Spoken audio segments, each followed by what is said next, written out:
adalah mahasiswa S1 dari Universitas Mercu Buana, Fakultas Psikologi. Oke, di sini saya memperkenalkan teman saya, Febri Natasha, punya nama Dimas itu. Bisa bikin kita kepedean. Kenapa tuh? Di Burjo.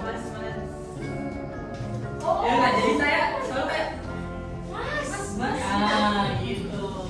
Yang barusan itu adalah contoh.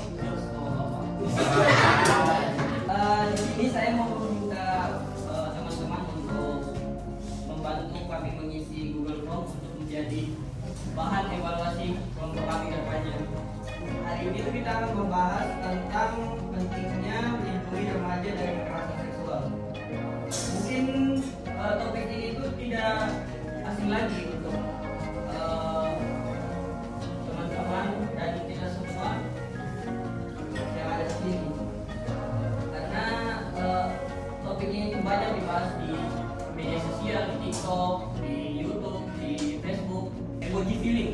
Ada yang tahu emoji feeling itu apa? Kemudian banyak yang di tengah. Saya yang di tengah juga. Netral. Netral. Oke, nggak ada biasa aja ya. Saya biasa aja. Oke, halo semua teman-teman. Semua di sini. Jadi kita di sini mau bahas apa? Tidak tahu.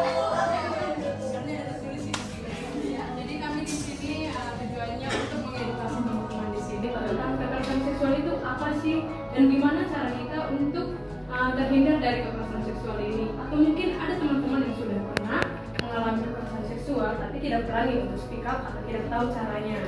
Nah, sebelum kita materi semakin dalam, mungkin ini materi yang membosankan, mengantuk. Jadi semoga teman-teman semua di sini bisa enjoy sama yang aku sampaikan dan bisa menyimak semua materi yang aku sampaikan. Nah, di sini tentang pengertian kekerasan seksual. Ada yang pernah dengar tentang kekerasan seksual? Mungkin ada yang tahu gini komentar seksual itu apa sih? Komentar seksual. Ada yang tahu gimana komentar seksual?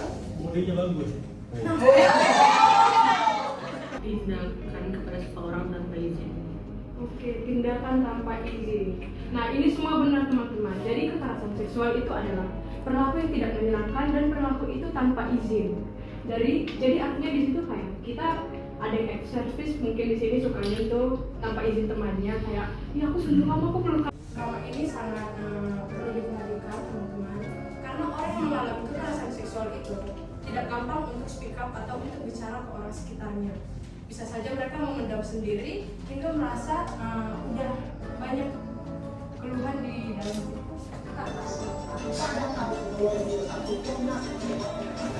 Kekerasan seksual dapat terjadi pada siapa saja, kapan saja, di mana saja. Halo semuanya.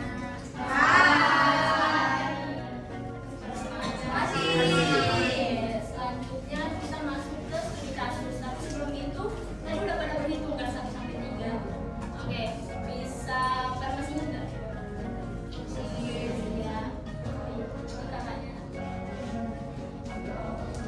Oke, tadi yang nomor 1 tadi siapa aja? Nggak bisa langsung diisi.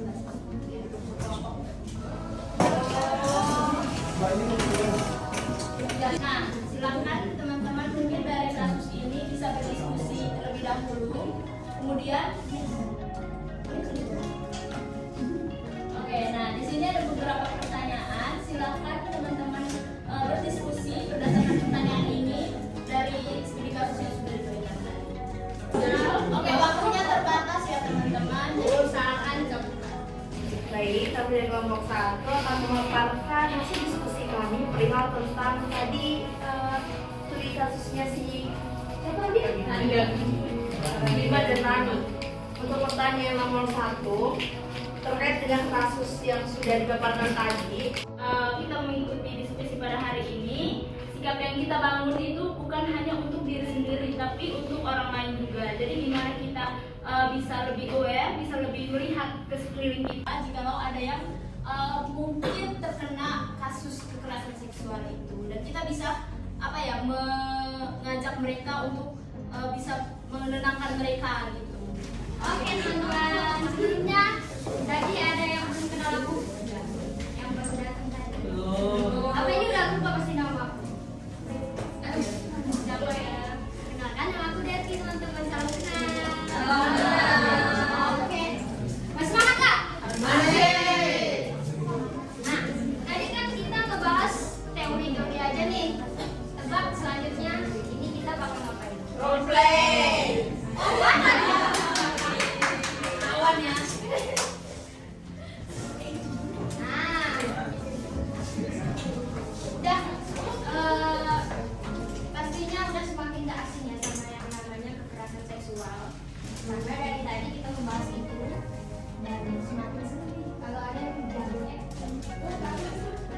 Siapa nih yang KBS? Agnes. Oke, jadi udah pernah tahu kan kalau kekerasan seksual itu nggak cuma lewat sentuhan fisik, tapi lewat verbal ataupun dari medsos. Jadi kita akan coba role itu. Yang pertama itu berupa situasi 1, yaitu sentuhan fisik. Jadi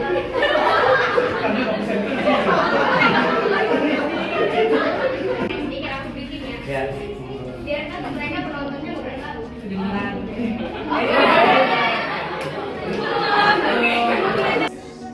Cewek cantik mantap.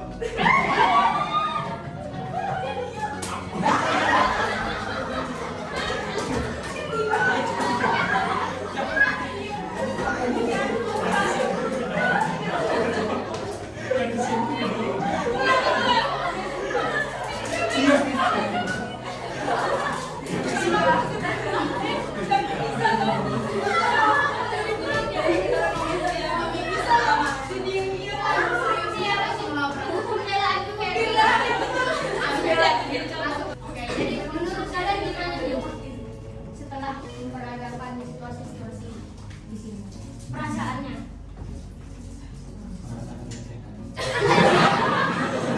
Kalau aku menariknya karena aku nggak pernah jadi cewek.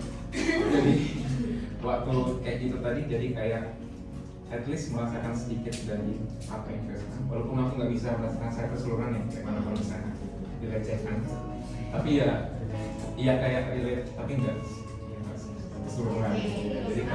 Jadi kayak bisa ngerasain, oh jadi kira-kira kayak gini. Menurut kalian berdua, situasi yang nomor berapa yang paling sulit diperagakan? Sulit diperhatiin. Yang bagian yang mana tuh? Satu sih. Oke, terima kasih. Silakan duduk.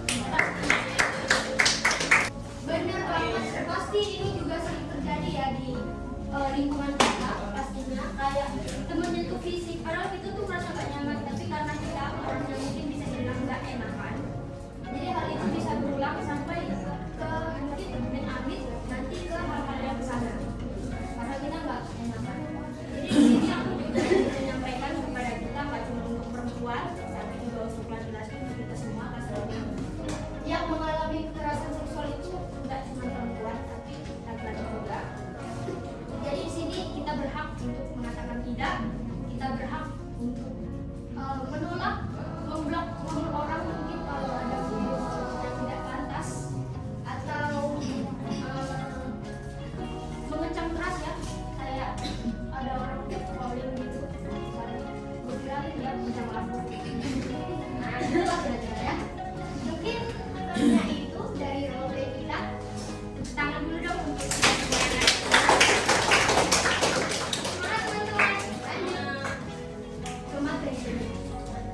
Oke, di bagian personality ini sebelum kita mulai, aku minta tolong dong dibagiin kertas sama pulpen. Secara singkat, apa sih personality itu? Jadi personality atau kepribadian itu adalah cara khas seseorang, bagaimana kita berpikir, bertindak, dan merasa. Teman-teman boleh menggunakan kertas sama pulpennya untuk menuliskan kalimat berikut. Yang pertama adalah tubuhku adalah milikku dan aku berhak untuk menjaganya. Yang kedua, aku berani berkata tidak terhadap perlakuan yang membuatku tidak nyaman. Boleh teman-teman silahkan ditulis. Sama dulu, 1, 2, 3. Tubuhku adalah milikku dan aku berhak menjaganya. Yang kedua, aku berani berkata tidak terhadap perlakuan yang membuatku tidak nyaman. Oke teman-teman, jadi kalimat ini bisa benar-benar kita ingat, kita jadikan prinsip kita bahwa kita tuh punya kebebasan atas tubuh kita, tapi orang lain tuh nggak bebas untuk menyentuh kita. Jadi kita berhak untuk menjaganya gitu.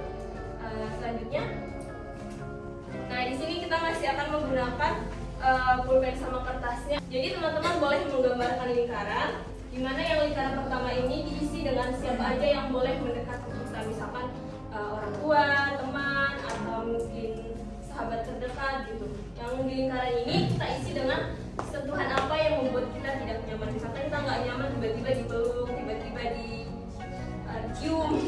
Jadi Lady Gaga ini merupakan tuh penyintas kekerasan seksual. Jadi pada umur 19 tahun dia pernah dilecehkan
Tegas. Tegas, berani, tegas. Pick up. Speak up. Speak up. Mau speak up? Apa katanya? Oke, speak up. Terima kasih ya teman-teman semuanya karena kalian sudah aktif, berani dan juga bisa terbuka pada kita. Semoga apa yang sudah kita pelajari hari ini bisa jadi bekal ya buat diri kita sendiri untuk menjaga diri kita sendiri maupun orang-orang yang kita sayangi di sekitar kita. Terima kasih. Oke teman-teman, di sini di depan sini terdapat barcode yang perlu teman-teman isi. Mohon kesediaan teman-teman untuk mengisinya. Ini sebagai feedback buat kami. Terima kasih. Sekian dan terima kasih. Kurang dan lebihnya mohon dimaafkan.